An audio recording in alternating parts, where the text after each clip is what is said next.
biar afdal perlu saya bacakan pantun juga. Tari Melayu rentak 8, berias sunting dan gelang permata. Selesai sudah Rakornas Kepegawaian, tiba saatnya kita menutup acara. Assalamualaikum warahmatullahi wabarakatuh. Selamat sore dan salam sejahtera buat kita semua. Om Swastiastu, Namo Buddhaya, salam kebajikan, dan salam sehat tentunya. Yang saya hormati dan saya banggakan Kepala Badan Kepegawaian Negara Bapak Bima Hari Habibisana. Yang saya hormati Ketua KASN Prof. Agus, Sekretaris Kementerian PAN dan RB Ibu Rini Widiantini, Bapak Ibu para Sekretaris Kementerian, jadi ada Sesmenko, Sesmen, Sekjen, Sekretaris Utama dari Kementerian dan Lembaga yang hadir pada hari ini, Sekretaris Daerah, Provinsi, Kabupaten maupun Kota, para pejabat pimpinan tinggi madya, pratama, baik dari lingkungan BKN maupun dari instansi yang hadir, para kepala BKD, BKP, SDM, BKPP, Provinsi, Kabupaten, dan Kota, para pejabat fungsional utama, narasumber tentunya juga, dan mitra BKN, dan wabil khusus seluruh peserta Rakornas Kepegawaian tahun 2022, baik yang hadir secara fisik di ruangan ini maupun secara virtual.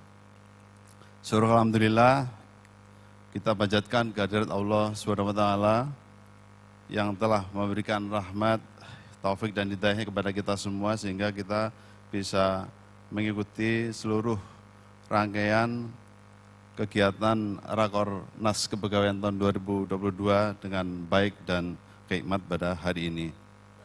Seluruh rangkaian dan kegiatan acara Rakornas alhamdulillah sudah berjalan dengan lancar dan kita sudah sampai pada sesi penghujung. Untuk closing, tentu ucapan terima kasih dan apresiasi yang tinggi kami sampaikan kepada seluruh Bapak Ibu hadirin serta semua pihak yang mendukung, mensupport penyelenggaraan Rakornas Kepegawaian tahun 2022 ini. Sesuai tema yang diangkat dalam Rakornas yaitu birokrasi dan manajemen ASN di masa depan, dengan menghadirkan beberapa keynote speakers mulai dari Menpan RB yang disampaikan oleh Ibu Sesmenpan RB, Kepala BKN, praktisi dari swasta, dari BCA, Grab Indonesia, ICT Consulting maupun PT Pegadaian. Ada beberapa hal yang bisa kita tarik sebagai benang merah untuk kita beri perhatian yang lebih. Yang pertama, bahwa transformasi merupakan sesuatu yang harus dilakukan jika organisasi ingin survive. Suksesnya proses transformasi ditentukan oleh 3 elemen, yaitu people, orang, proses, dan teknologi. Ketiganya diikat oleh satu ikatan yang disebut dengan budaya atau culture. Dari ketiga hal tersebut, komponen terpenting adalah komponen people atau orang. Dengan orang yang tepat, maka akan tepat pula di dalam menentukan teknologi yang akan dipakai dan akan tepat pula dalam mencari proses yang terbaik untuk organisasi.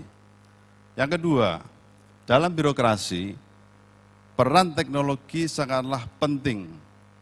Keberhasilan transformasi ditentukan dengan kemanfaatan teknologi, utamanya teknologi digital.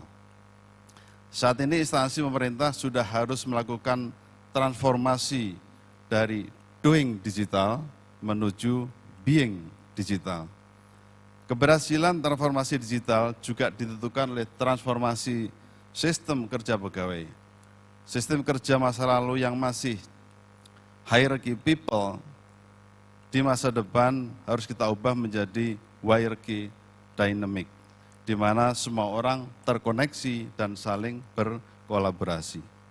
Ketiga, dengan perubahan dan disruption yang begitu cepat dan dinamis, diiringi perkembangan teknologi dan perubahan lingkungan yang sangat cepat, birokrasi ataupun pemerintah harus juga mengimbanginya dengan mempersiapkan para ASN dan para leaders untuk siap mengubah mindset, proses transformasi organisasi dan birokrasi yang agile dan adaptif dengan perkembangan zaman.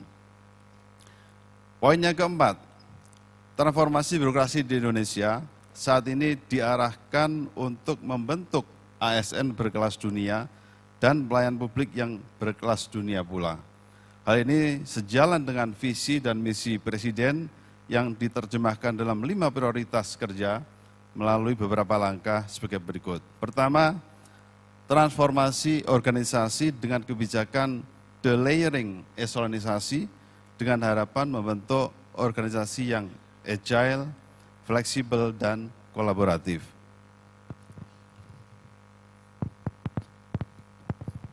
Yang kedua, transformasi sumber daya manusia melalui penguatan budaya kerja, percepatan peningkatan kapasitas sumber daya manusia aparatur, peningkatan kinerja dan sistem kerja, pengembangan talenta, dan percepatan transformasi digital.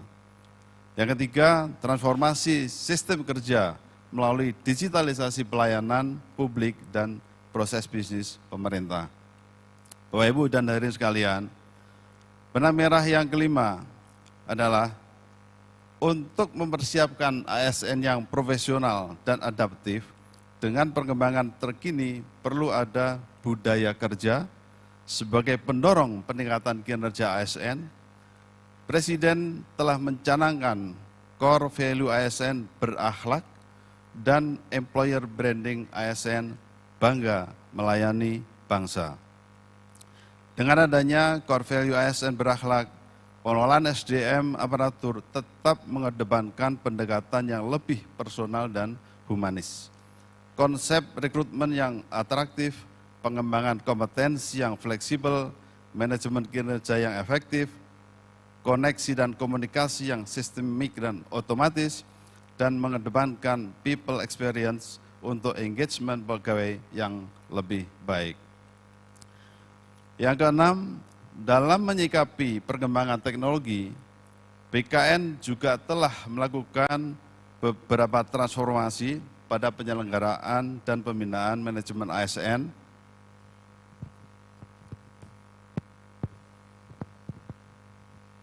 serta sistem pengawasan dan pengendalian manajemen ASN.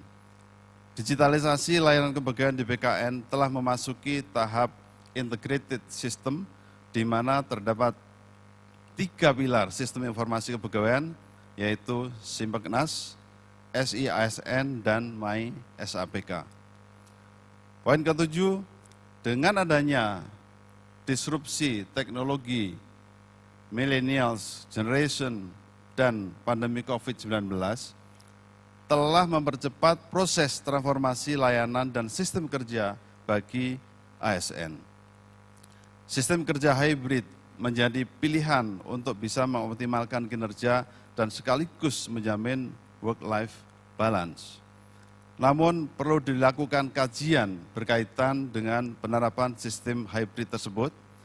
Dalam penerapan sistem kerja flexible working arrangement atau FWA, perlu kehati-hatian. Ada beberapa prasyarat, unit atau individu atau pegawai, serta ketersediaan infrastruktur yang ada di berbagai organisasi. Penerapan flexible working arrangement diperlukan untuk memastikan adanya work-life balance dengan tetap berorientasi pada peningkatan kinerja secara berkelanjutan. Poin ke-8, pengelolaan SDM aparatur telah mengalami perkembangan yang sangat cepat, baik di tingkat global maupun nasional. Oleh karenanya, kebijakan pembinaan manajemen ASN dituntut untuk dapat menyesuaikan pada tren atau perkembangan pengelolaan SDM aparatur di tingkat global dan nasional tersebut. Kesembilan, salah satu fokus kebijakan pembinaan SDM aparatur adalah pada aspek manajemen talenta.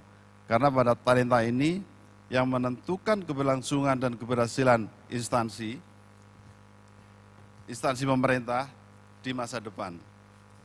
Pemanfaatan IT, khususnya artificial intelligence, sangat diperlukan dalam pengelolaan SDM aparatur sebagai upaya mendukung optimalisasi pekerjaan.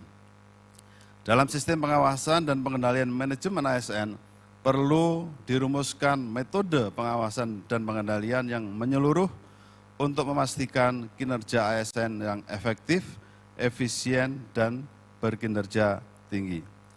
Bapak, Ibu, dan hadirin sekalian, poin ke-10, perubahan merupakan suatu kepastian. Kemampuan untuk beradaptasi terhadap perubahan yang sangat cepat menentukan keberlangsungan dan keberhasilan organisasi.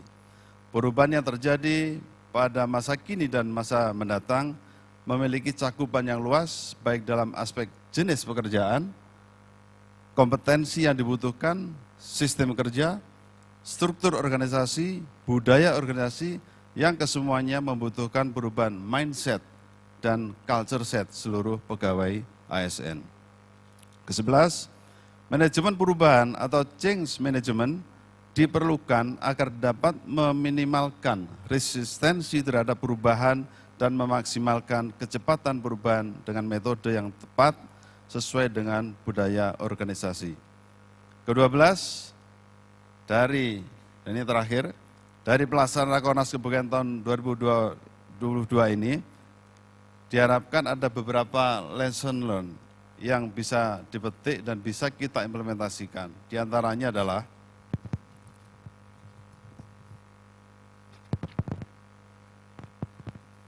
yang pertama, terwujudnya standar pelayanan, output atau outcome kinerja unit dan kinerja individu, serta sistem pengawasan yang terintegrasi. Yang kedua, penerapan sistem manajemen kinerja ASN yang dapat beradaptasi dengan era new normal secara hybrid dengan tetap menitik beratkan perhatian pada pencapaian target kinerja ASN. Yang ketiga, meningkatkan kompetensi ASN, terutama kompetensi literasi digital dan kompetensi-kompetensi baru yang diperlukan di masa depan, sehingga ASN dapat bekerja dengan cepat, tanggap, berani mengambil keputusan, serta selalu mencari terobosan-terobosan atau inovasi baru. Dan terakhir, terdapatnya standar perilaku ASN berakhlak yang dapat diadopsi dan dimodifikasi oleh seluruh instansi, baik di pusat maupun di daerah. Ibu Bapak dan hadirin sekalian, saya sangat berharap bahwa dari beberapa catatan penting tersebut dapat menjadi pegangan atau acuan bagi Bapak Ibu pengelola kepegawaian, pengelola ASN di seluruh instansi, serta bisa mengimplementasikan birokrasi yang lebih lincah, lebih produktif, profesional, dan adaptif. Terakhir, tak ada gading yang tak retak dalam penyelenggaraan Rakornas ini tentu tidak lepas dari berbagai kekurangan atau ketidaksempurnaan. Untuk itu, atas nama penyelenggara, kami mohon dibukakan pintu maaf yang selebar-lebarnya.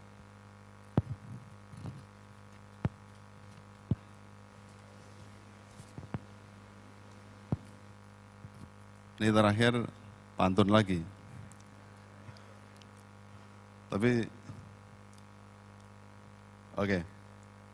Dengan mengucapkan syukur alhamdulillah, kegiatan Rakornas Kepegawaian tahun 2022 secara resmi saya nyatakan ditutup.